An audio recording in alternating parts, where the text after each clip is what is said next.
Almost. Okay. All right. So we're gonna continue from yesterday because what we were talking about yesterday was just the oscillation.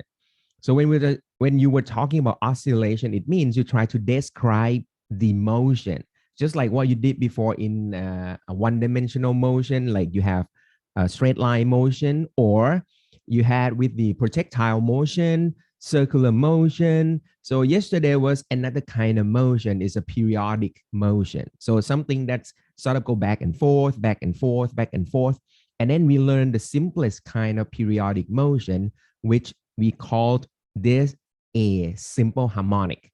When you say a simple harmonic, mean that motion can be described using sine or cosine function. All right. So probably you can guess in your head, I mean, anything that go periodic, you can call it like it oscillating. So there are some oscillations going on. However, the mathematics that describe that oscillatory behavior could be anything that has a periodic behavior, right? So it doesn't have to be sine or cosine. But as long as you have a mathematical function in the form of a simple sine and cosine function, we name this a simple harmonic. The idea of the simple harmonic, I hope it will get better and better over time in the next 2 weeks that we are studying. All right. So I'll loop back and talk about what does it mean by simple harmonic toward the end, like a wrapping conclusion. Okay. But for now, let's say you can correlate the simple harmonic oscillatory behavior and mathematics of it using just sine and cosine. Sounds good? All right. So there's a question. Is Newton Cradle a simple harmonic? Well, I wouldn't say it's a complicated system. So the Newton Cradle, for those of you that haven't seen this before, or I mean, haven't heard of the name, but it's just like the, well, I was about to say TikTok thing. So when you have like a series of pendulum side by side like this, and then I think this picture is going to be so clear that when you let it go, it's going to like bounce on the left side, and then the right side ball will just sort of like bounce up, and then everything just go back and forth. So, well, part of it could be simple harmonic, but this is an oscillatory behavior, but it's not going to be like a simple description of just, well, approximately it's still sine cosine though. Yeah, but in between, this is approximately equal to just a simple pendulum though, right? You can think of it that way, all right? But I mean, because of there's so many balls in here that you have to go like collisions between each other on and on. So there are some complications there. All right. So we wouldn't call this simple harmonic, I think. It's just, well, just a good observation though. Okay. All right. So now what we are doing next is, it turns out when things are put in motion, especially in oscillatory behavior, most of the stuff in our universe usually does not pretty much stay alone in the universe. There are some connections, some interactions, or maybe, you know, some relationship with other things.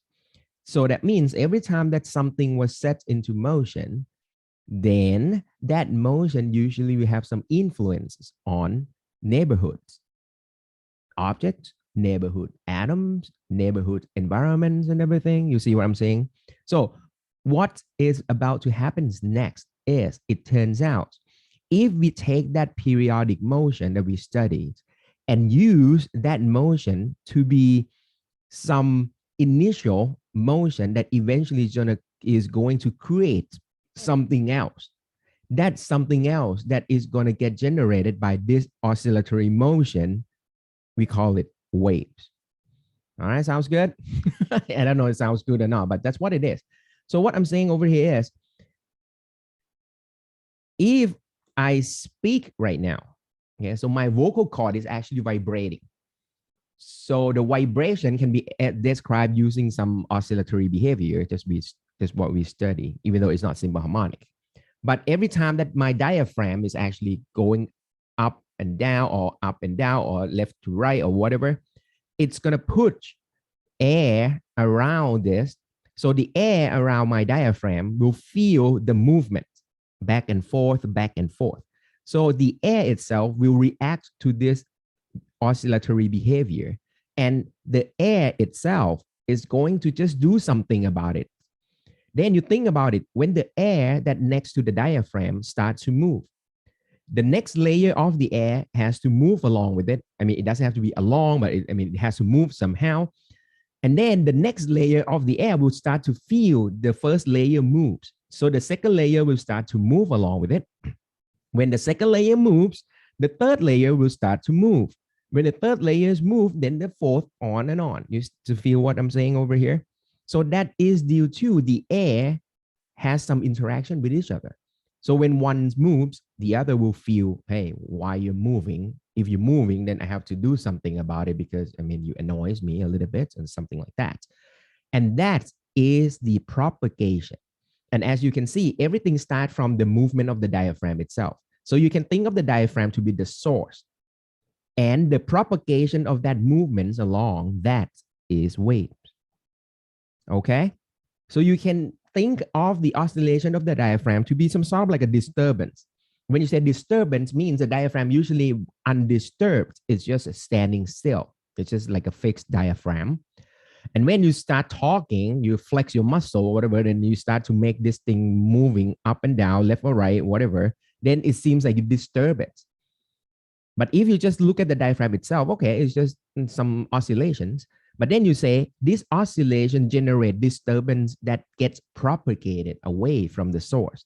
So that's why you can pretty much interpret the waves to be the propagation of a disturbance. Isn't that sound disturbing? Okay, I hope not. All right, but that's what it is. So what we have here is that is the conditions for you to generate a wave. You need three things. First, you need the source.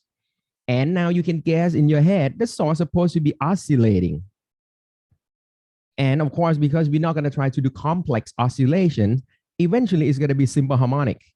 Why not? Because if we do something more complicated than this, then mathematics will get more complicated than this. And then your life will be more complicated than this. And well, my life will be complicated too. All right. Second thing is you need a medium. The medium that we are talking right now is that's the air. Because the air is the medium that eventually going to propagate that disturbance along.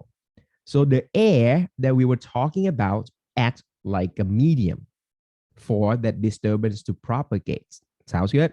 And the third one, nothing will happen whatsoever if the air molecules doesn't feel anything among each other, right? I mean, let's say if one air molecules move and then the neighboring atoms or molecules doesn't, I don't care. I mean, just keep moving. I don't care. Then that's not good. So that means you need some mechanism that you can interact with the neighboring parts of the system. So that's mean the adjacent portion of the medium will have to feel some interaction among each other. Once you meet these three requirements, you generate a wave. Actually, the simplest example is when you do the wave on a stadium, in like a big stadium, and then you do the wave thing that you have to, stand up and down. Yeah. So if you don't want to play around with this, like the stadium wave and all this stuff, I mean, when people just play, you just sit there and then you're not going to generate any wave, of course. Yeah, you see what I'm saying? And someone has to start standing up first. And then the next column or next row have to, start to stand up. And then the third one stand up, the fourth one stand up. So you, whoever that's attaining that stadium, that is the medium. Okay, and then you have to play along. If your guys next to you stand up, and then you are next, you have to stand up next. But if you don't want to play, that means you don't interact with each other, and then there's no waves. All right, sounds good. All right, so that's it. That's it for today, guys. That's the lecture. That's it for today. That's all about waves here. Okay, anyway, just kidding. All right, so what light wave? Okay, let's park that one first. That's a good question. So what I am about to emphasize right here, and it was just like, hey, we sort of like, we set up this question before class here. When we say a medium, so what we are looking at this subject at hand here is the mechanical. What we are talking right now is going to be mechanical waves. So that means it's the waves that's propagating along the mechanical system.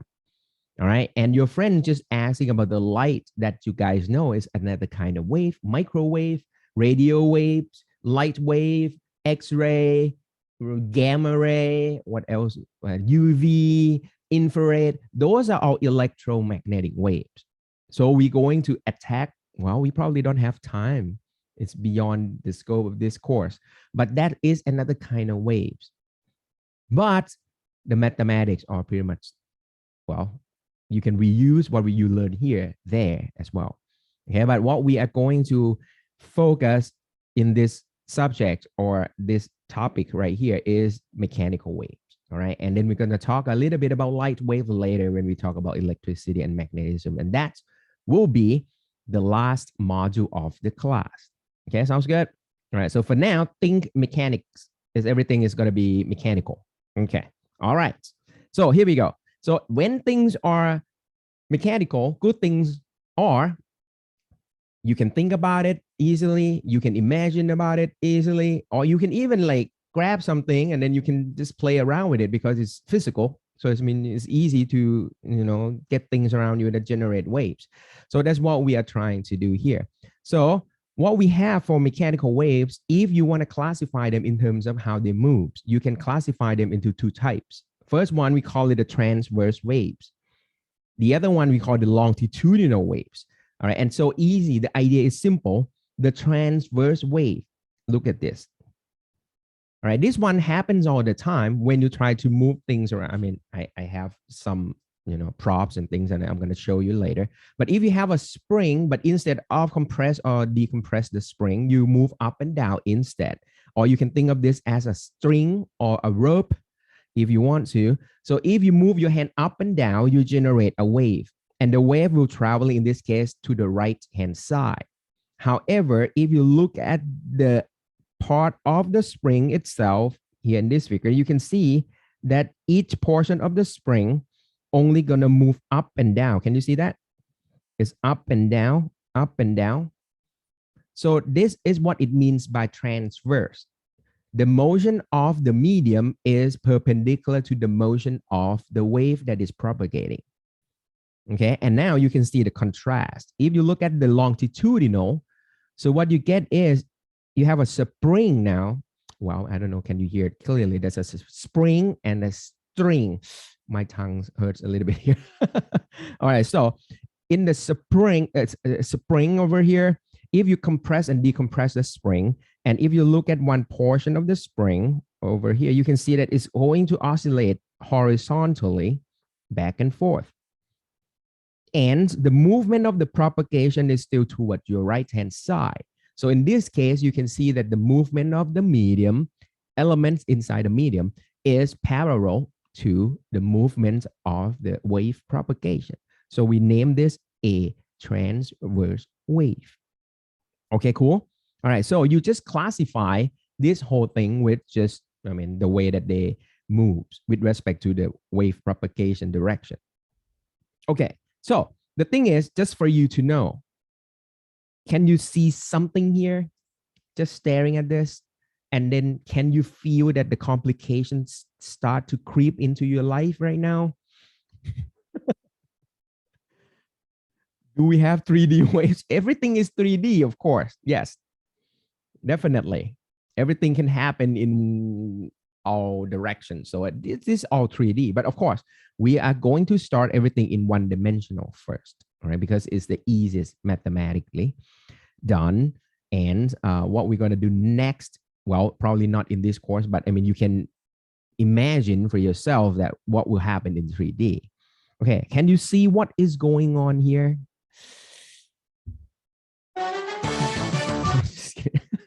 Can you see something is about to happen? The complication is creeping in. Correct. It's actually moving. And this is a bad thing about reading this in the textbook back in the day, that the iPad and all the stuff, animation, it wasn't so great. Waves never stop. Wave cannot stop. Waves travel all the time. So actually you have to imagine this to be something that is actually traveling. So you have to imagine your head all the time. This is an animation. Right? You have to pretty much like overlay all these figure on top of each other and then do that flipping thing to make like a Disney cartoon or whatever. So this thing has to travel all the time. That's one thing. That's one complications. Second is when things moving all the time, it must be a function of time. Time comes into play. Yeah. Times come into play. But then you have to describe this whole thing using some mathematics. And because you have position, you have to have position on and on. So you must have space as well. So space is them, in this case, is one dimension. You can say is X. Time is always T. That's what you use. So that means to describe a moving wave never stop. It has to move. You need, voila. For those of you that studied this back in the high school day and then found this topic to be kind of subtly complicated out of nowhere, this is because you are dealing with two variables function. I don't know you noticed this or not, but this is probably the only topics back in the high school physics that you need two-dimensional functions. So you need automatically functions of two variables. And then you don't use this anywhere else, I don't think. So that's why the mathematics about two variable functions just has to pop up here and then you have to use it. And then for those of you that didn't realize that you need this, you're just gonna sort of like, there was some confusion popping up all the times, like why? Or there was some like puzzling questions popping up like, why? What is going on? And that's probably part of it is because you are dealing with two variables function. Yeah. Seriously. All right. So I'm going to build up your infrastructure, the mathematical infrastructure for you to be able to describe the moving function. I say moving. So now you need to make some animation, but then we have to be able to describe that animation using mathematical functions somehow. All right. So that is, I'm going to unveil it right now. I'll reveal it right now. Oh, there's a comment here. Interstellar theme start playing due to compli. Actually, I prefer Inception theme better. That make you even more confused. That's my top pick. Like first, I mean, whatever number one movie of all time of mine is the Inception. I think that Interstellar comes pretty close, but I think Inception is easier to digest. Well, easier to digest because it's not, well, I mean, love it. It's Christopher Nolan stuff. It's kind of like brain teaser. Very good. All right. Okay, let's get to this. So I'm going to build, once again, I'm going to spend the rest of the first half of the lecture talking about mathematics of this. And I hope you can sort of like move along with me and then understand the whole thing. And I hope by the end of this, once you understand the mechanics, well, I don't want to use mechanics, the underlying requirements for you to generate a traveling waves, then these techniques can be used everywhere for the rest of your life, I think. Okay, let's start with simple question, guys. And let's say if you can answer my questions, all right, step by step. We're going step by step right here. Suppose that we take two snapshots of a wave propagation. Of course, wave has to propagate. And the way that you have to do something about it is you have to freeze the wave for you to be able to see the shape of the wave. Does that make sense? Because wave never stop. For you to be able to play along with me, I think this is what you can do.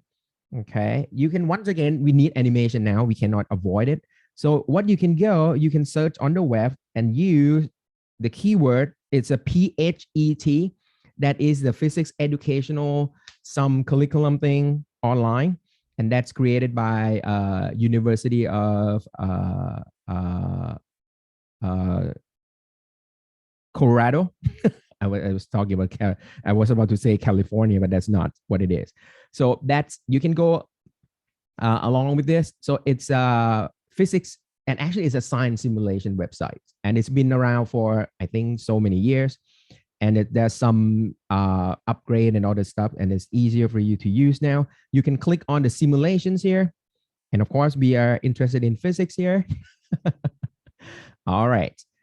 And you have so many things that we can actually some of these I should have used earlier, but I decided not to because yeah, we did a lot of calculations there. But for now, I think we need it because we need some, animation. Oh, what is going on with my internet here? All right. Give me a second here. It shouldn't be this low. Oh, here we go. All right. All right. And on the left, all right, you can uncheck all the physics stuff because what we care at this point is going to be just sound and waves. Okay. And as you can see, this is so cool. I mean, one on the left is a Fourier making waves. I think this is going to be very useful to us later. And I'm going to use this to describe a lot of stuff toward the ends. This one has a good relationship with the actual application in real life. All right, but let's park it for now. We need the fundamental of waves first before we get to the Fourier. So over here on the third one, we have waves on a string. We're going to use this. It's a HTML5. You can execute it on the web right now. All right. And I don't know why my internet is so low. Oh, but you can still see my face and everything. So it's shouldn't be that bad. All right. So I think it's just the tunnel to the US is kind of slow, maybe. All right. Just wait a little bit. Oh, maybe it's mine tablet, I think. Okay, here we go. So I just run that. Something is going on here. It's not this bad.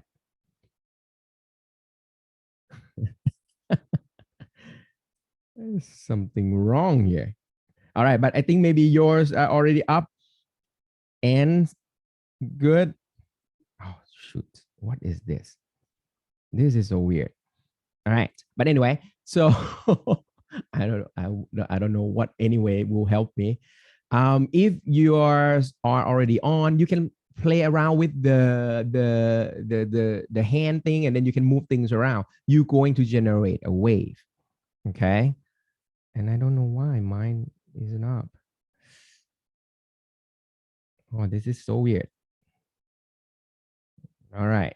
Okay, but anyway, I'll try to run this in the background here. I hope when we come back, then we can see something here. All right, so that's what you can do.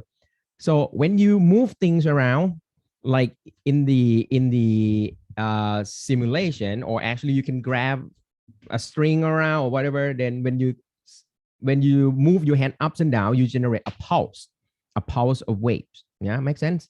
So if you really want to look at the shape of the pulp, you have to take a picture, take a photo. And then that is a snapshot. So every time that you take a snapshot of a wave, it's the same thing as you freeze the time. Does that make sense to you? Right? Because waves travel, never stop. It's keep moving.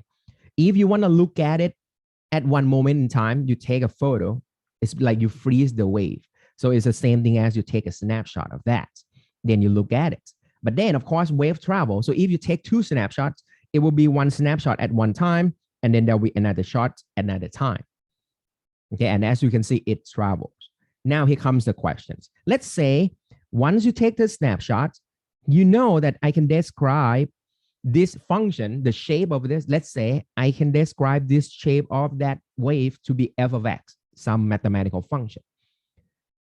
And at later time, my simple questions, what should be the shape of this function at later time t? If I write, because I already wrote it on the PowerPoint right here, I wrote it like this. Do you get what it is?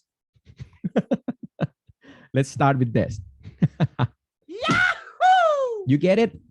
If I write it as f of x minus vt, what are you getting at this?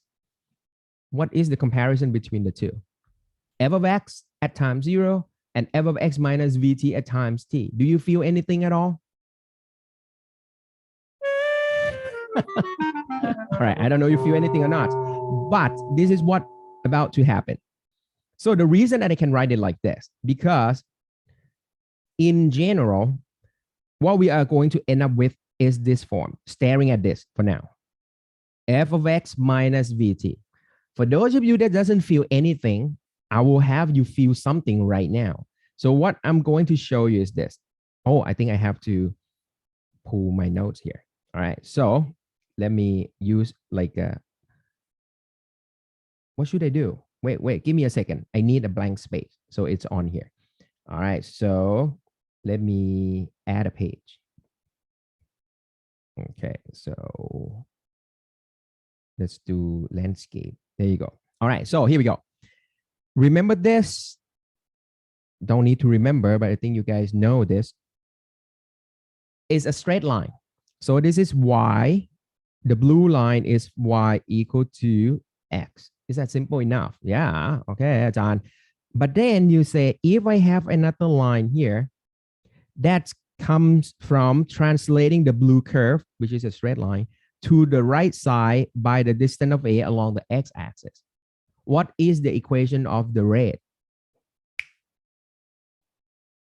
Oh, no, it's not that big.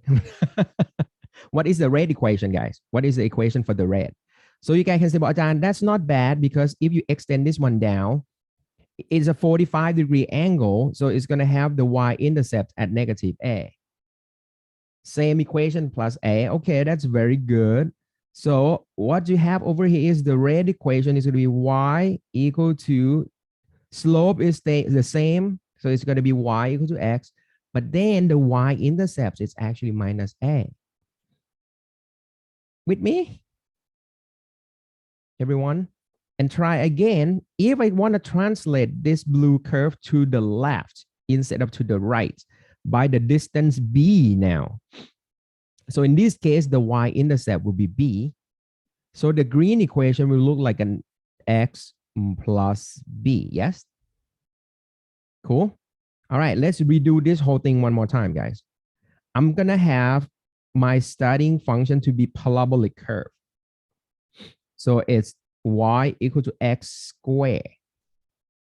All right, now give me the same idea that if I want to translate this curve to the right by the distance a, what is the red equation, guys? Yeah, but what is the final shape then? What do you think? Of course, it's going to have to be the same x square function, but now whatever happens back in the day here, when x equal to 0, it starts to happen at x equal to a. But then you say at x equal to a for the red function, it's behave like the green function at 0. So that's why for the red, you have to say it's going to be x minus a square. You guys with me now? I think you're familiar with this. This is the like a curve translation back in the day that when you do the graphing in mathematics. So you probably had some like a rule of thumb. If you want to move the graph or the curve to your right, you subtract x by that distance. If you want to move the graph to your left, then you add that distance to the x or something like this. You probably have seen this before. So here we go. If I translate this curve to, oh, that doesn't look good. So if I want to translate this curve to the left by the distance b, so the blue function now looks like x plus b squared. You guys with me? Okay, now you start to see what is going on now. Now I have arbitrary shape function. Let me call this f of x. So now it could be polynomial, it could be exponential, it could be logarithm, it could be a combination of all those stuff. And then I say, well, hey guys, this thing travel to the right by a distance a. So what is going to be the rate function? Okay. Very good. Very good. F of x minus a now. You got it now? Okay. Wow. And if you want things to travel to your left,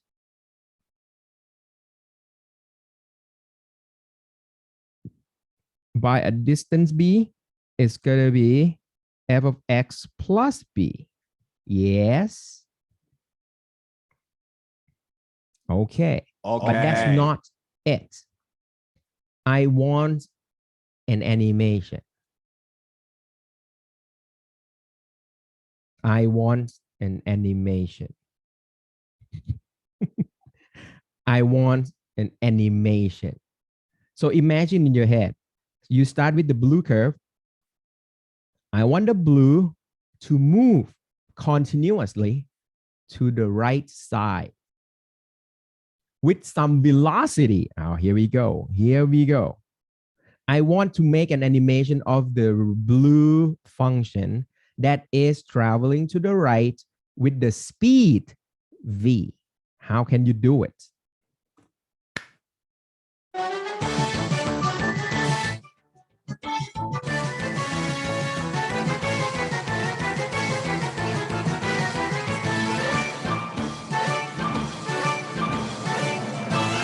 And the answer is, of course, you have to tell me to travel with the distance a. How long does it take? If you know the time that you spend, you know the distance, because the distance is velocity times time, correct? Okay. Once you know the speed that you want, you know the time that it takes. Speed times time gives you the distance. So you know that I can turn this into f of x minus vt. Got it now? With me? Because by the time t, the blue curve will already travel with the distance d to the right. So you plug in the d right here, but d can be represented in terms of time. So once you leave time in the function, now you automatically end up with two variable function. It's space and time. And now it's an animation. This is a function, the blue function, that is moving to your right at the speed v.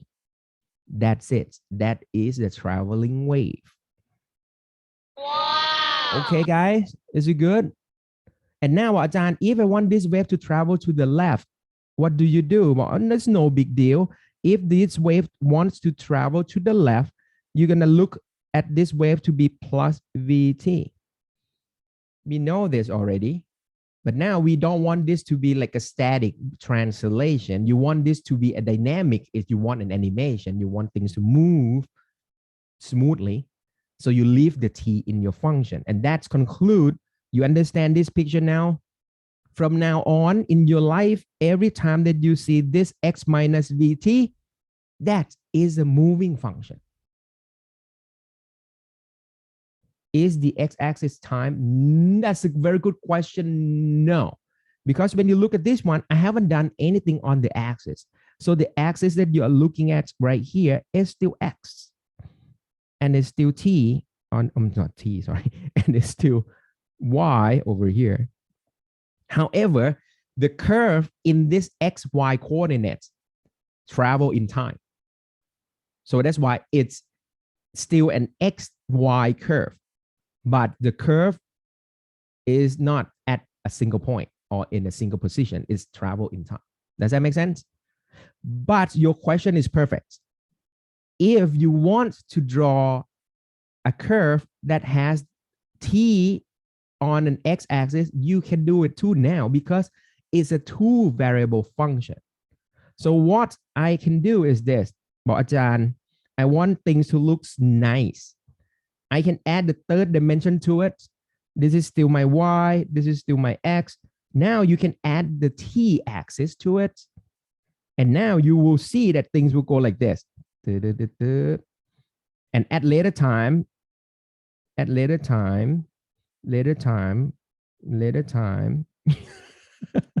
you see what I'm trying to get at? See? This is a bad drawing, of course. But you can see that if I overlay the time into the third axis, then you will see that the wave will have to travel to the right. Okay? And then when you look at this axis from this angle right here, that's your eyes here. If you look straight toward the t axis over here, you will see the wave traveling. That's what happens right there. I don't know. Does that answer your question here? Okay, but what we are having right now is still xy. So the x-axis is still space. It's still space. But the function as a function of x now is moving. It's sort of looking further away. Correct. You can think of it that way. But I mean, if you want to plot the curve as a function of time, you can put the time scale in the third dimension and looks like further away from it. It's at later time if you want to. Yeah, that will be another way of visualizing this.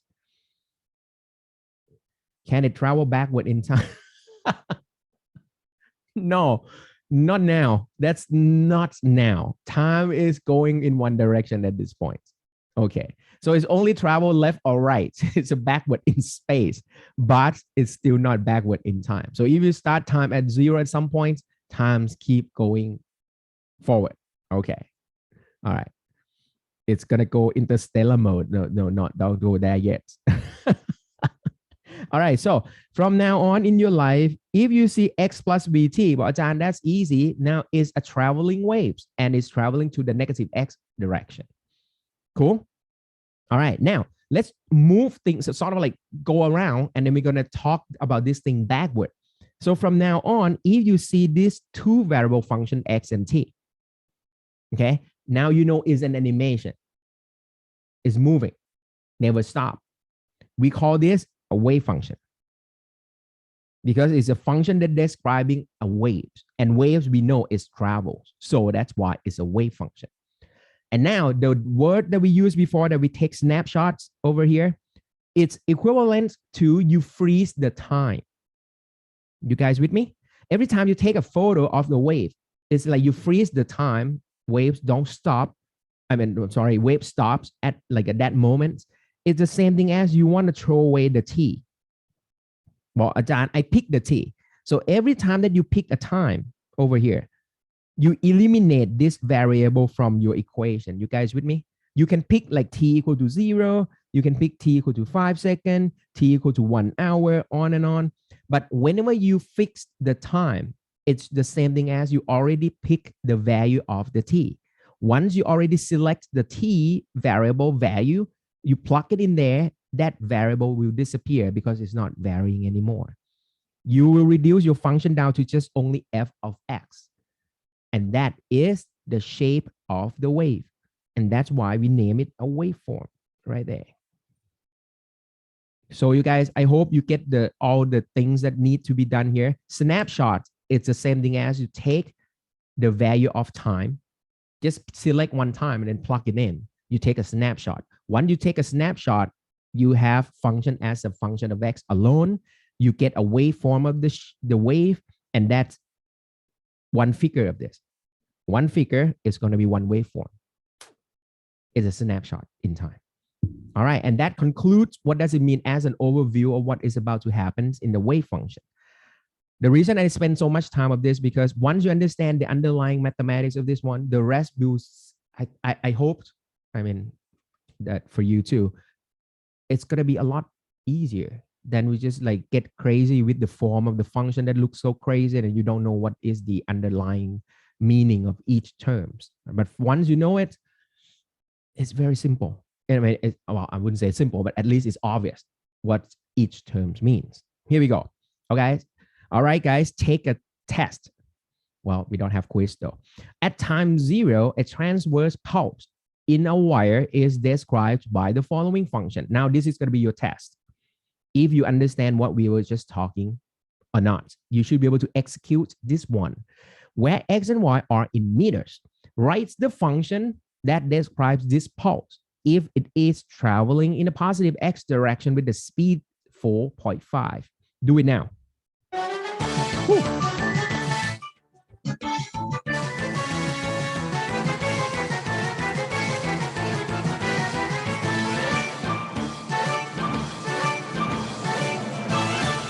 I think that will pretty much like destroy your concentration, I guess. That's not good. All right. What's the answer, guys? You have a pulse that's in a given waveform. That's the shape of the pulse. Then you say, write down the function of this wave as a function of space and time, of course, x and t. If this pulse is traveling in the positive x direction, given the speed 4.5. All right, maybe it's too complicated to put it in the chat box. All right, I'm going to give you the answer right now, and you will see what it is. here. This is what I'm writing. Two variables function, original function, x minus speed times t. Done. Wow.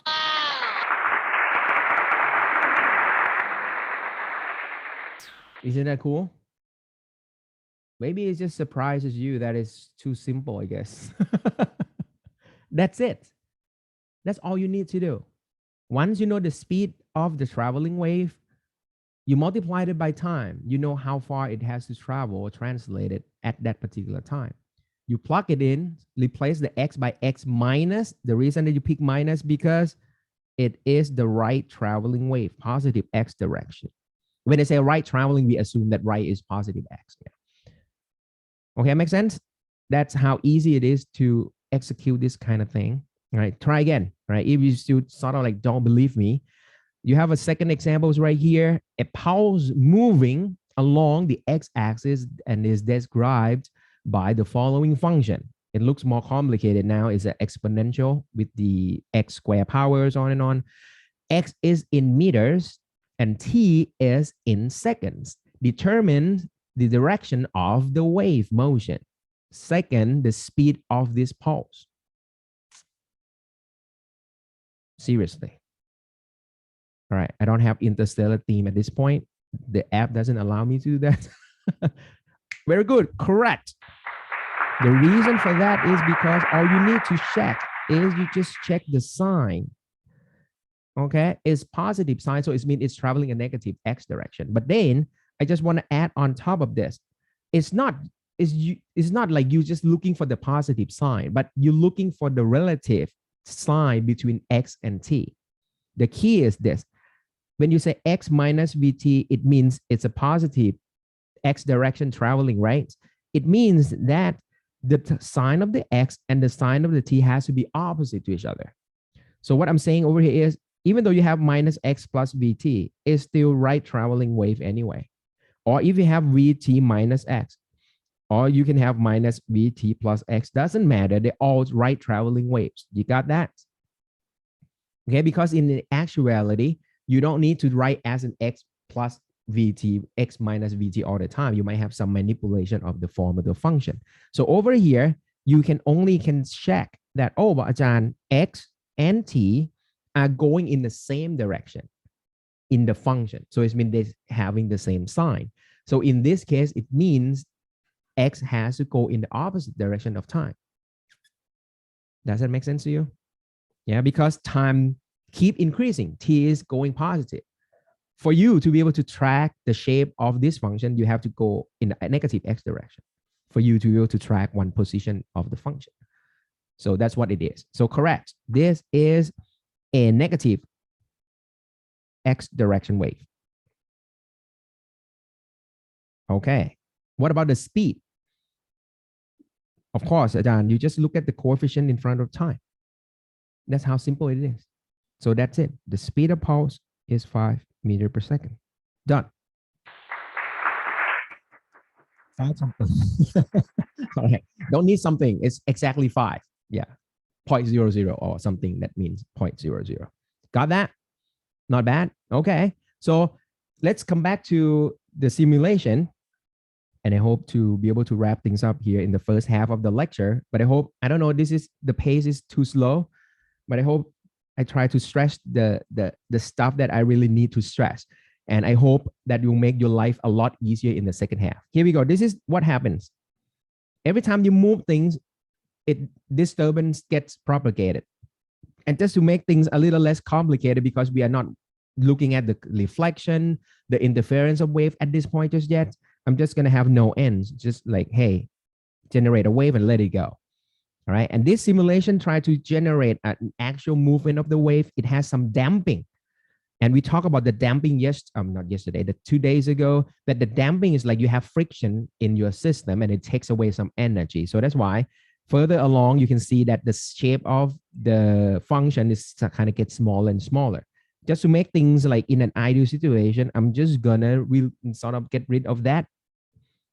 No damping whatsoever. All right, and now I'm gonna put oscillation to it. And here you go. This is what's happening. So now you start to see what is going to be the connection that you're going to get later after the break. Here on the left, can you see this? On the left, that is your simple harmonic motion, guys. Yeah. Or let's do a slow-mo here. So if you look at this one, the left ends of this one, that's a simple harmonic that we studied last time. But then because the end of this rod over here attached to the string, so the movement of the rod disturbs the string, and the string has to move along with it. You generate a wave. And as you can see, wave never stops. So that's why it still keeps traveling to the right. If you want to look at the shape of the wave, what do? You have to take a snapshot. Whenever you take a snapshot, it means you freeze the time. Once you freeze the time, it's the same thing as you pick the value of the t. Once you pick the value of the t, you only left with just the function of x. And that's what you have here in front of you. That's f of x alone. Got that one? All right, and that's it. So what we learned just before just right now is just making a pulse. That's a pulse. And the pulse traveling to the right. So from now on, you can generate any pulse. If you know how to describe that pulse as f of x, you can turn that pulse into an animation by plus or minus vt, and you're done. Okay. Okay, cool. All right. Why is it a triumph? Yeah, that's a good question. That simulation just gave you a triangle pulse. Okay. All right, sorry. It could be any pulse. I mean, this is my pulse right here. All right. So I think it's just the animation pick a triangular pulse. You can have like a square pulse. You can have like a semicircular pulse. You can have like a, I don't know, bell-shaped pulse. Yeah, it can be any pulse. That depends on how your hands move. Okay. All right. Thank you for the question. That's a good catch though. Yeah. Yeah, it looks like a triangular shape right here, and you cannot change it somehow. All right. So let's outside questions. Can wave has wave inside it? All right, we'll answer that. You will see that what the waves means. Okay, and then maybe the question about wave inside the wave might not make any sense after we do the description of the whole waves. Yeah. Okay. All right, guys, take a break right here. And then after the break, we'll dive into a sinusoidal wave that we can describe the waves mathematically using sine and cosine function. Yeah, sounds good. All right, guys, see you in 10 minutes. Okay, so what we have for you now is just apply the idea that we just studied to the sinusoidal function. What will happen? All right, and this will reveal the same same structure of the function, except that the function we just picked to study in particular is a sinusoidal function. That's all. So what we are learning right now is going to be a sinusoidal wave. Okay, that means we're going to take the sine functions and we're going to apply the whole idea to it. So let's start with this, and let's come along with me and see if you can sort of like apply the stuff that we just learned right now. Look at the purple curve, because this purple curve right here is just the sinusoidal function that starts from 0, 0. You see that? So when it starts from 0, 0, it means your f of x is just going to be just a simple sine function, sine x. Cool. But just to be able to have the flexibility that you can add stuff to it, for example, you should be able to decide how high your function should be. And the height of this function we named it yesterday, 2 days ago, that this is just the amplitude, because that is going to be the highest point or the lowest point of this function. So you can attach a to it. You guys with me? Second thing is you should be able to adjust the the shape in horizontal axis. So it means you should be able to squeeze this function in. Yes, I'm sorry. Longitude. Longitude. Yeah, you what I'm trying to think is like you should be able to squeeze or you can stretch the function in and out the way that you like. So I should be able to introduce another factor in the front of the x. You guys with me? All right, just for you to be able to see what the k is for. So imagine this. If I have just a simple sine x, there you go. So this is f equal to sine x. So what happened to sine 2x? What do you think? What is going to be sine 2x? Of course, it's going to take half of the x to accomplish what the blue did, right? Right? Because now you have factor of 2 coming to help. So for the green, it's only take half of the x to do what the blue is supposed to do at x. So that means for the green, you're going to be able to do things faster. So when the x complete one complete round, taking this long in x, for the green, it's going to take half of it. You guys with me? And if I turn the x into sine 4x, now you can accomplish things 1/4 of the x. So that means for the red, it will take only 1/4 of this to do things. So that's what I mean by the factor in front of x will allow you to squeeze or stretch the sinusoidal form over here. So the k in front of x will tell you something about the shape of the waves. There's a name for it I'm about to introduce. And if you define the distance that you complete one complete round, here you go. If you go up and down and complete one cycle, the distance that it takes, we name it lambda, the wavelength. So wavelength is the distance of one complete traveling cycle. Okay, make sense? So that means the k eventually will have some relationship with the lambda because once you adjust the k, you adjust the wavelength. Okay, so that's why eventually we will have some relationship between the wavelength and the k. We use the symbol lambda for the wavelength. All right, everyone so far so good? All right, now we already get to the point where we already familiar with all of the terminologies that we're going to use. Now, everyone, turn this function into an animation for me, please. Okay. I have a yellow, or not yellow, sorry, orange curve right here. I want this orange sinusoidal curve to travel to the right.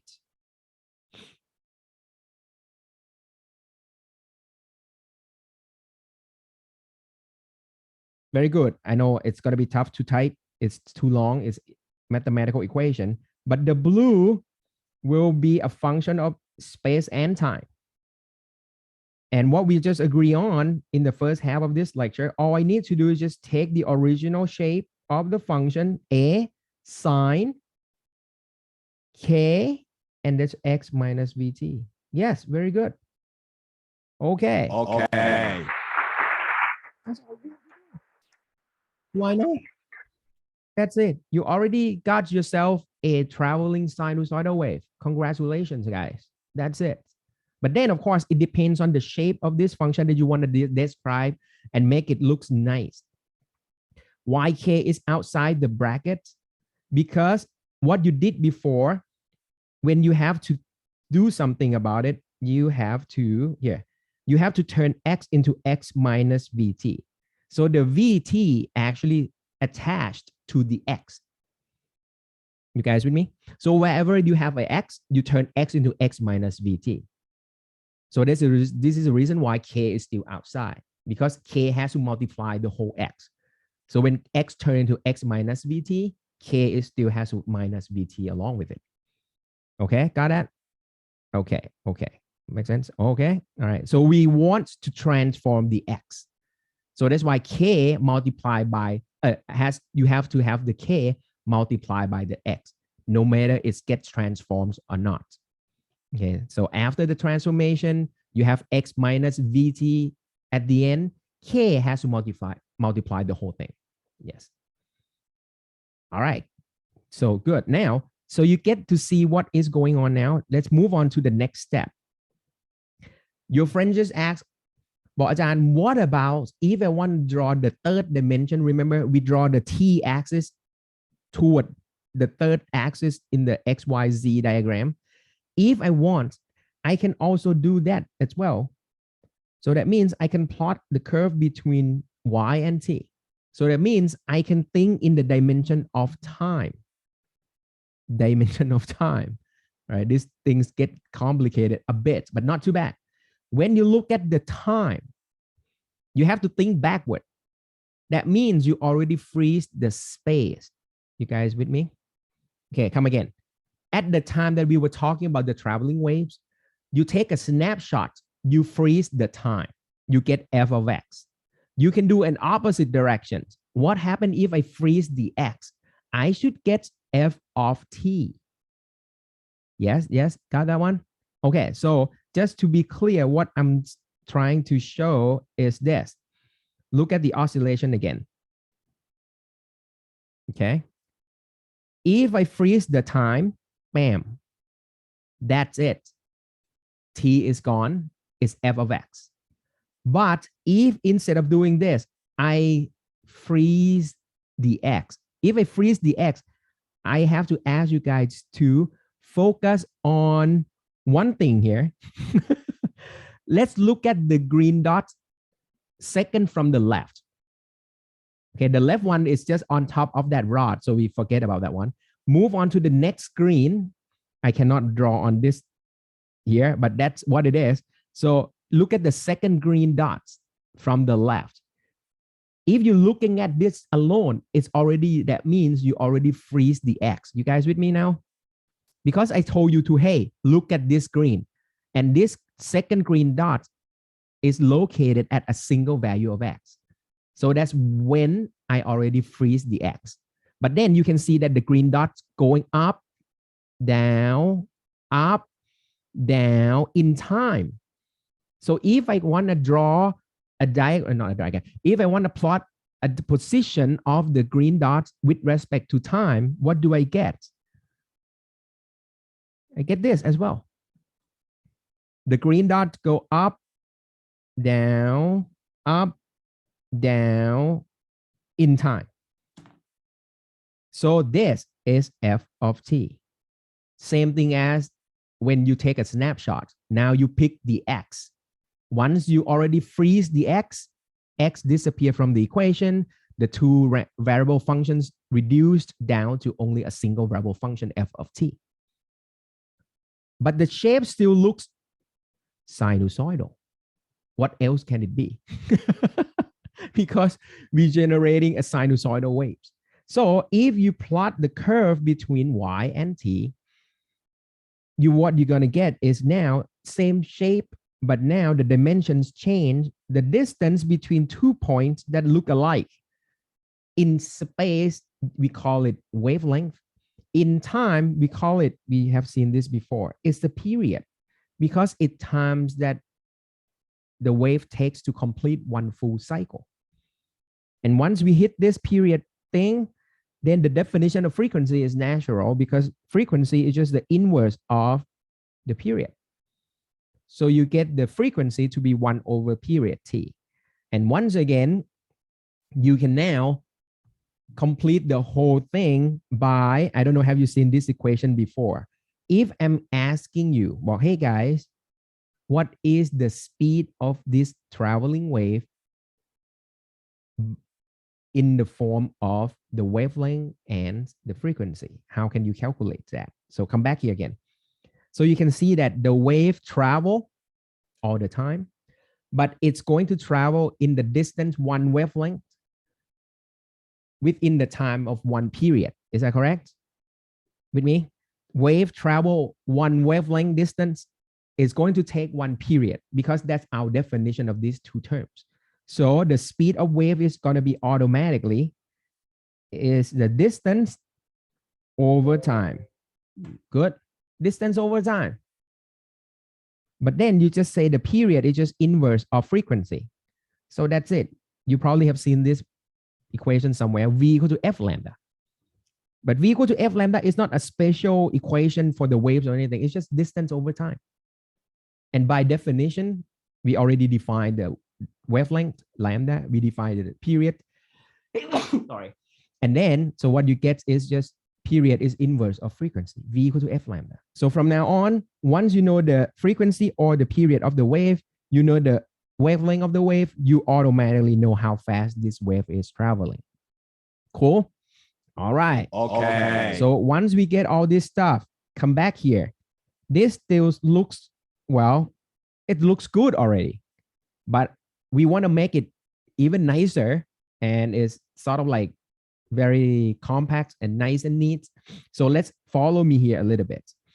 So what I'm going to show you, this looks confusing. I don't know, this slide, well, if you can follow this one is good, but I don't think this will help you. These two slides looks complicated. It's easier just to talk with you what is going on. So what I'm going to do is this. I'm going to add a page again.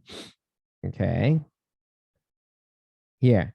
So what we already accomplished up to this point is, okay, f of x and t is a sine k x minus vt. So from now on, this is the right traveling wave. Here we go. I'm going to do sine distribute them in kx minus kvt. Yes. So far, so good. Let's attack the k first. Can you imagine what the k should be and how k is going to relate it to the lambda? Because we know k has to tell you something about the lambda. Changing the k, you squeeze or you stretch the waves. How can you link the k to the lambda? What do you think? Link the k to the lambda. Okay, here's the way of thinking about this. It's very simple, I think. It's the kx that actually comes behind the sine. Okay, so that means the kx must have the unit of angle. You guys with me? The whole bracket here, this is going to be in radian or in angle, whatever. It's a degree, it's an angle. So the whole bracket has to be angle, or we called it phase last time. So the kx has the unit of radian. But everyone know if you have x translated for one full lambda, it's a translation of a complete cycle. So that means you already travel with the distance of what? One wavelength. One wavelength means the wave has already gone through one complete cycle. And in terms of the angle, that means the wave has already gone through 2 pi radian. You guys with me? Is it that simple enough? So that means the k is 2 pi over lambda. That's it. Deserves a All right, that's one step. Next, look at these terms right here. So you have a kvt. It's still angle anyway. You cannot go away from this. Okay. However, you know that there is a factor in the front, kv. Let's take a look at the kv here. K times v is going to be 2 pi over lambda v, because we already learned what the k is. But we just learned as well that v is equal to f lambda. Whoa. Whoa. Wow. Lambda cancel, you get 2 pi f at the end. So what I'm saying over here is the factor in the front of t is nothing more than 2 pi f. Have you seen this 2 pi f before? Yeah, it's the frequency times 2 pi. So it's nothing more than just the angular frequency, omega. Oh, that's another applause. So that means all in all, I can re-express my original form of the traveling waves to look like sine kx minus omega t. By knowing that the k is 2 pi over lambda, omega is just 2 pi f or 2 pi over period. And that is it, guys. Done. Okay. From now on, this is the general form of the sinusoidal waves. Traveling to the right, amplitude is a wavelength inside the K, frequency inside the omega. Know the frequency, know the wavelength, V equal to F lambda. You know the traveling speed of the wave. All of the information about the wave is built in here. Isn't that amazing? This is like super cool mathematics right here. Just one line of equation can describe the shape of the wave plus make it an animation. So it's a traveling wave. So the traveling waves needs two variables. And you know everything about this wave. And your business is done right here. Okay. Cool. All right. So from now on, I mean, you can go back and read these two slides over here, but it's just the way of saying the same thing. There is a special name for the K because we're going to meet a lot of this K. Actually, this has a name. It's called wave number. The idea of the wave numbers is the same thing as the frequency, but the frequency is the number of rounds per second. The wave number, try to get to that, is the number of wave per wavelength, something like that. So that's why the K tells you how far apart each wavelength is supposed to be, or how far apart each cycle is supposed to be. The idea is pretty much the same, right? It's the same. It's come hand in hand with the omega. Omega give you the 2 pi over t. You see that? You look at the form, the shape of the equation looks the same. K is 2 pi over lambda. Omega is 2 pi over period. The lambda was just a spacing between two adjacent, I mean, the spacing between one cycle. The period is a spacing between one cycle as well, but in the time units. So the concept of K and omega comes hand in hand. So that's why you attach the K in front of X and attach omega in front of time. One work for the time, one work for the space. Cool. All right. That's a symmetry things. I mean, let's make the mathematics look so nice and cool. And that makes physics look so beautiful. This is what it is. It has to be, there is some systematic way of writing equations down. And if you know how to interpret this one, then the pattern looks so simple. Yeah. Okay, cool. All right. So with that in mind, let's, practice a bit, guys, shall we? And you will learn that from now on, you will be able to read all of the information of waves very easily. I'll show you how easy it is right now. Ocean waves with crest to crest, distance of 10 meters. When you know crest to crest, bottom to bottom, the whatever, I mean, when you do the spacing between two look-alike portion of the waves, that's already give you the information about the lambda. Okay, so you know that the wavelength is given to be 10 meters. The crest is the peak of the waves. All right, it can be described by the following equation, and this equation looks even cooler. Well, Ajahn, this is like back to the original form, is x minus vt. It's even better. We don't have to deal with the K and omega directly. What is the wave number, guys? Now you can read, you know how to read now. Whatever factor in front of x give you the K. So I can just answer right away, K is 0.63, assuming everything is in SI system, so it's going to be 1 over meter. What is the velocity? Because this one is already kept in the form of x minus vt, so you don't need to do much. You can just read again right here. It's x minus vt, so I can just say, okay, velocity is going to be 1.2 meter per second. Done. See, what is the angular frequency? No big deal now, because the angular frequency is just 2 pi f. Okay, but because even though we don't know f at this point, but that's fine because we know v equal to f lambda. So f is just v over lambda. You know the speed is 1.2, the lambda is 10. So now you know it's 0.12, that's the frequency. So it's going to be 2 pi 0.12 radian per second. Done. Sketch the wave. All right, I'm not going to ask you to sketch anything. You can plot it in whatever Google Mathematica or whatever MATLAB. All right, but all you need to do, if you really want to sketch this one, all you have to do is just plug in the value. So the form of the function that you want to sketch is going to be y, x, 0. So all you need is just put in the value of t. You're going to end up with a function, and then you use the function to plot a curve. Same thing with this. It's going to be x at 2. And that is done. Okay. Okay, sounds good. All right. Still so far so good, I hope. Keep going. Try again one more time. Okay. So what? Oh, this is, wait, I think we have, let's do one more example, shall we? Yeah, let's do this one first. All right, because that one was next step. All right. Okay, the string in the previous slide, we don't have that yet. I want to try this one for you guys first. Okay, let's say it's driven with the frequency of, whoa, this is Thai style fonts. I don't know where is this from. Oh, whoa, 5. This is 500. Okay, 5 hertz.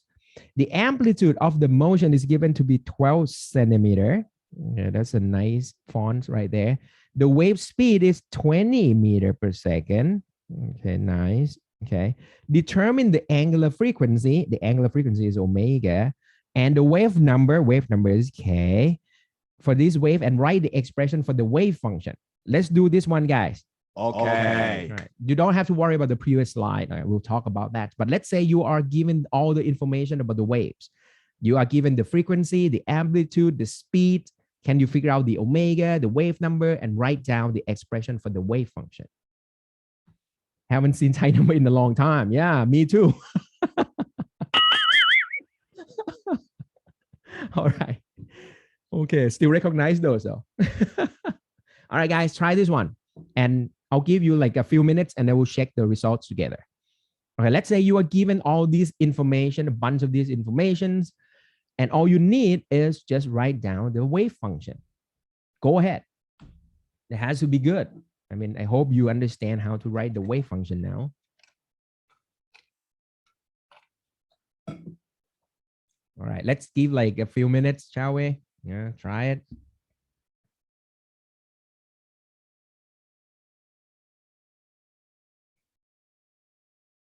Or should I have like a background music for this?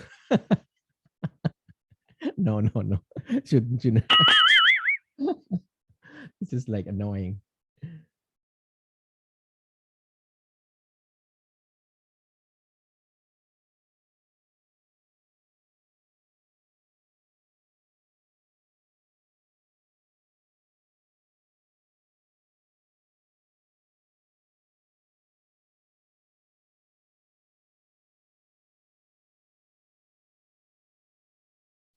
พอได้ไหม not bad. You think it's good? Doable?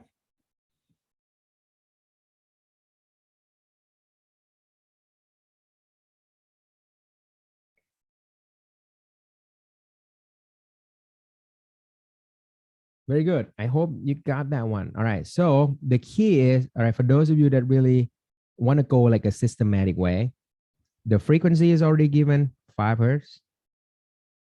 The amplitude is already given 12 centimeter. You can turn it into SI system if you like. The speed is already given. All right. Actually, you know a lot. Once you know the frequency along with the velocity, you can pretty much calculate the lambda right away. The lambda is going to be V over F because V equal to F lambda. So the V is 20, frequency is 5. So actually, you know the wavelength is going to be 4 meter also. Plus, once you know the F, it's automatically for you to know omega because it's just 2 pi multiplied by F. So it's going to be 10 pi radian per second. Cool. So that is pretty much done. Omega is here. You already answered that. The wave number, that's not bad. The K is just 2 pi over lambda. So 2 pi over the lambda is supposed to be 4. So it's pi over 2 meter. Done. Now, can you write down the expression for the wave? Of course, no big deal now. The function is going to be a function of space and time. Is going to be, okay, let me rewrite the whole form just for you to recognize this like again and again and again later. Sine kx minus omega t. Yes? All right, and A is given 0.12, Sine is given here. K is already known. You just figure it out. Pi over 2x. Omega is given here. You just found it out. Done. That's it. Okay. Cool. I think this is easy enough, right? And I hope from now on, even though it looks complicated first time seeing this, but now once you know what is behind the scenes supposed to be, then you should be able to read this one out. Just think of it like you know how to read this equation now. Okay. Now here comes the question though. Well, Ajahn, everything looks so good. But you kind of talked about this last time that there is some factor that you can actually add into this, like plus phi. You remember that one? And we named this one an initial phase. So you can see from this one is because the problem doesn't really specify where you want to start your wave. So actually you can add any phi to this one, that is okay. And that's why we just don't add anything, because it's okay too. So that means by not having anything added on top of this one is because we assume that at time 0, at space 0, at x equal to 0, everything starts from 0, 0, 0. So we assume that at the starting point, the shape of the function will look something like this. So everything starts from 0, 0 right there. Okay, but I mean, in real life or in some other situations, you might want to start somewhere else. You can add an extra initial phase to it. That's how you can adjust the wave all the time. But once you talk about waves in general, usually they don't care much about this because it's a traveling wave. So eventually it's going to come back to this and then you pass by and then next wave will come in and keep going. So it's a periodic motion. So usually you don't really have to be too serious about where you start your wave because it's going to come continuously anyway. All right. But that's just so you know, mathematically, you can add an initial phase to it. No big deal. Second thing is because this problem doesn't really tell you which direction this wave is traveling. So we assume that it's travel in a straight line. So actually it's okay if you want to put plus to this. So minus sign means it's traveling in a positive x direction. Positive sign is going to mean this wave is traveling in a negative x direction. That's all. Yeah. All right. So good.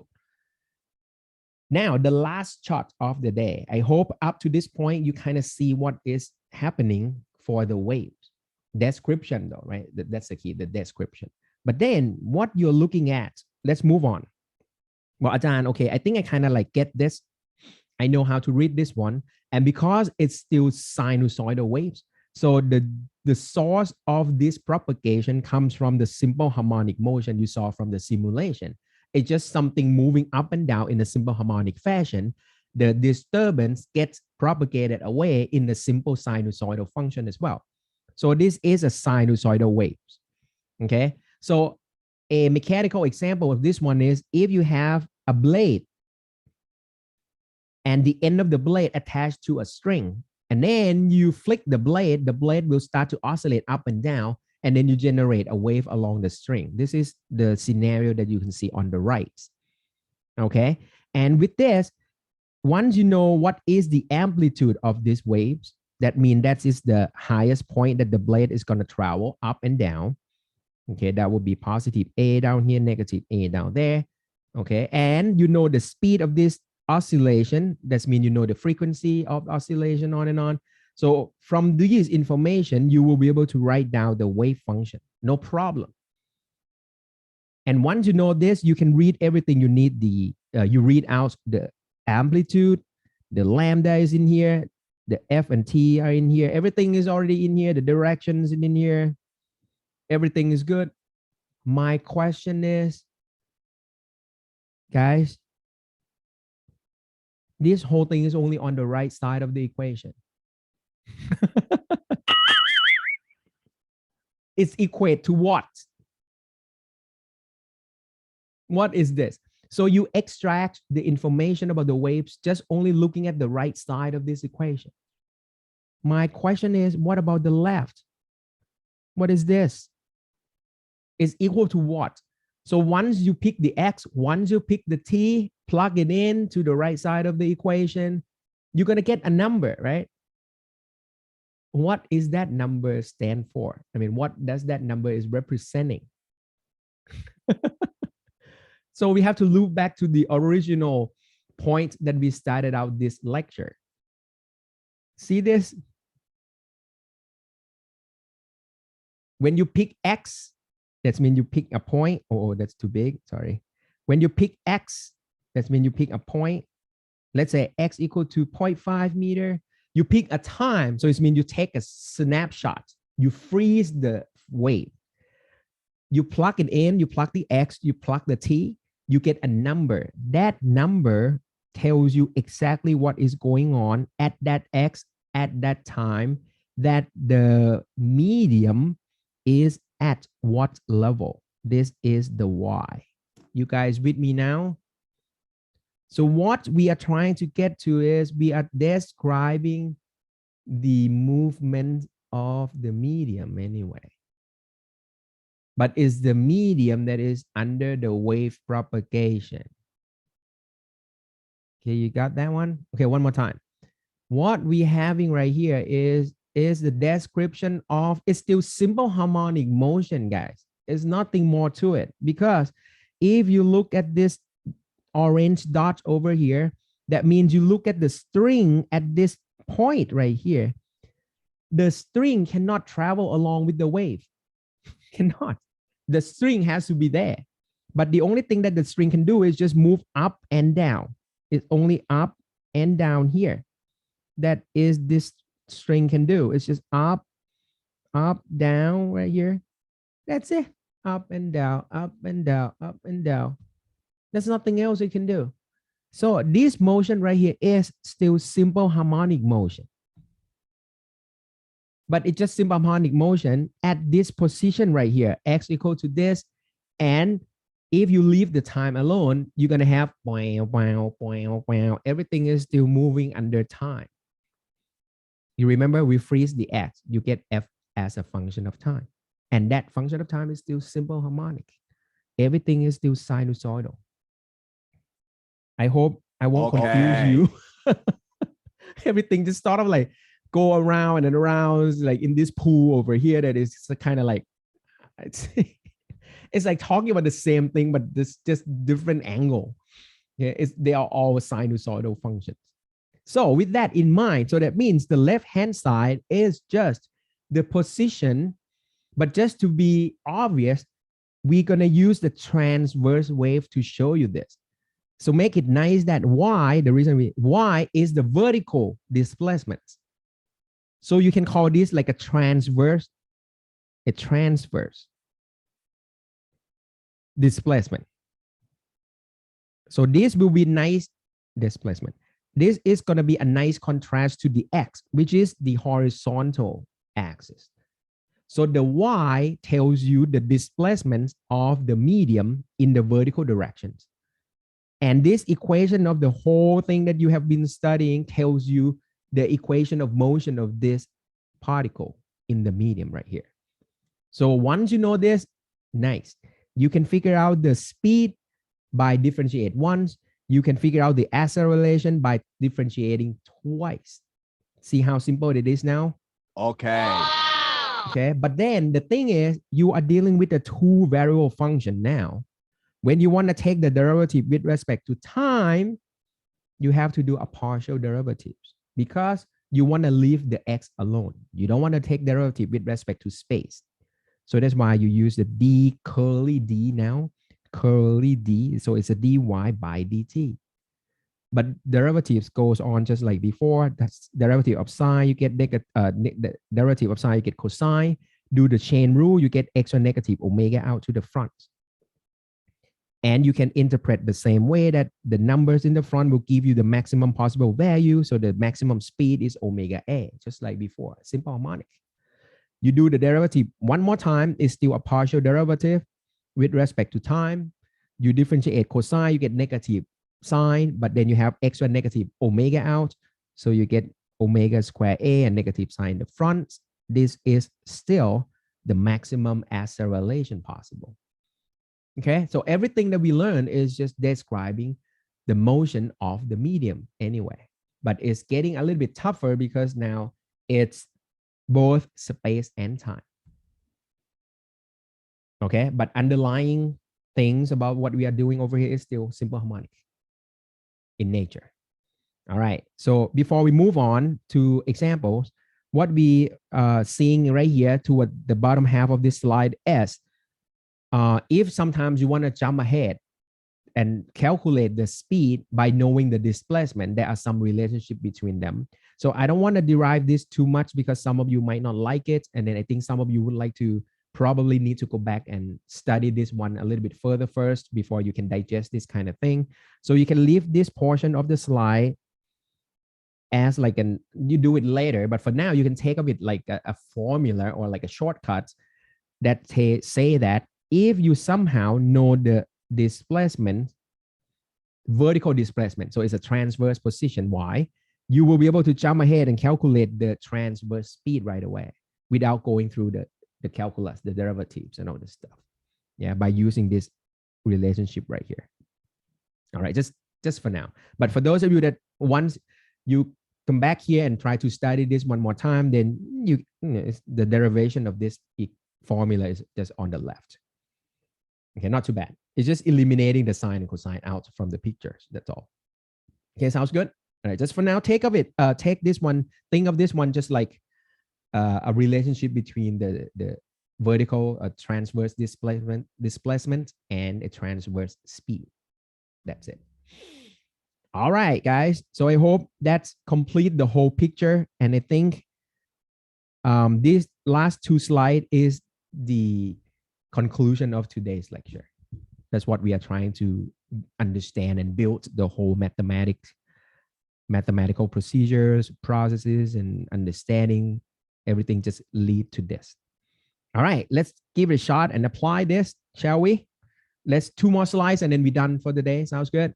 All right. Okay. Okay, guys, you should be able to read this one now and answer this question. A transverse wave on a string is described by the following function. And when you look at this one, you sort of like, okay, all right, with a smile, I know what is going on here. Determine the transverse speed and acceleration at time 0.2 second for the point x equal to 1.6. Can you see what is going on here? They want to know the speed. And this speed is not a wave speed, it's a transverse speed. So it is speed of the medium, the elements or the particle inside the medium, and the acceleration. So every time there is a question about acceleration, you can forget about wave's speed because wave never accelerates. Wave travel at a constant speed, okay? So over here, before we dive into this, I hope here, I want to just have everything like back in full circle here. That's where this figure right here is. See, that's conclusion. You have 2 speeds built into these topics about waves. Look at this one, see? You have wave, traveling wave. That is the speed of the propagation of the disturbance. That is the wave's speed. Second one is this speed right here, is the speed that the medium oscillate back and forth. It cannot go with the waves. No, you cannot. You just only go up and down or right or left. That's all.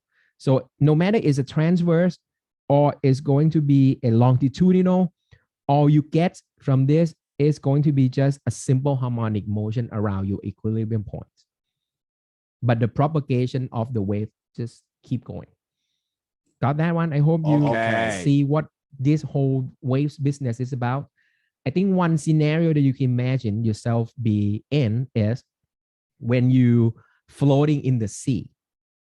All right. You might have some balloon or whatever in front of you or on top of you. But then if you're floating in the sea and then the ocean waves going through you, all you're doing is just you go up and down. The wave passing you by, but you only up and down. Does that make sense? So there are 2 speeds in the play right now. You only have a transverse speed up and down. You cannot go along with the wave. All right, now you're not doing windsurfing or anything, surfboard or anything. You're just floating. So you just float up and down. That's your simple harmonic motion.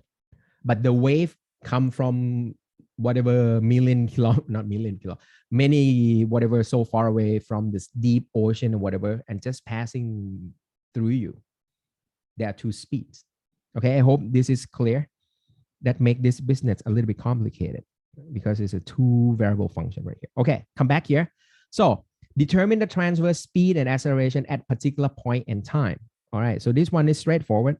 You can figure out the transverse speed. So I put the subscript y just to specify that this is a speed in the y direction. It's coming from derivative of the displacement with respect to time. So all you need to do is just differentiate this big equation right there. Derivative of sine, you get cosine. Derivative of, okay, let me write down everything first. And then don't forget the chain rule. The chain rule will give you extra 4 pi out. So I put 4 pi in the front. Okay, and the acceleration, you just do this derivative one more time. Okay, you take derivative one more time. 4 pi is still there. Derivative of sine, you get negative sine. And then you do the chain rule one more time. The chain rule will give you extra 4 pi out to the front. So this will give you extra 4 pi. All right. And once you have this description for the speed or the velocity and acceleration, all you need to do is just plug in the t and the x. So you put 0.2 in here, you put 0.1, 0.6 in there, and then you're done. That's how simple it is. Okay. Okay. Part B.